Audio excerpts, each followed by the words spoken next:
نوح نے اپنے پروردگار کو پکارا اور کہا کہ پروردگار، میرا بیٹا بھی میرے گھر والوں میں ہے، تو اس کو بھی نجات دے، تیرا وعدہ سچا ہے اور تو بہترین حاکم ہے۔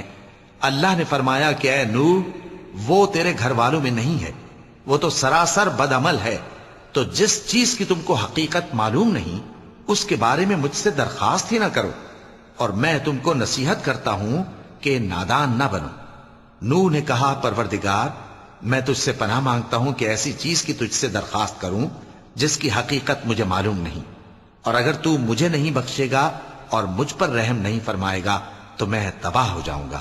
حکم ہوا کہ نوح، ہماری طرف سے سلامتی اور برکتوں کے ساتھ جو تم پر اور تمہارے ساتھ کی جماعتوں پر نازل کی گئی ہیں اتر آؤ، اور کچھ اور جماعتیں ہوں گی جن کو ہم دنیا کے فوائد سے بہرہ مند کریں گے،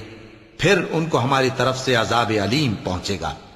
یہ حالات غیب کی خبروں میں سے ہیں جو ہم تمہاری طرف بھیجتے ہیں، اور اس سے پہلے نہ تم ہی ان کو جانتے تھے اور نہ تمہاری قوم ہی ان سے واقف تھی، تو صبر کرو کہ انجام پرہیزگاروں ہی کا بھلا ہے۔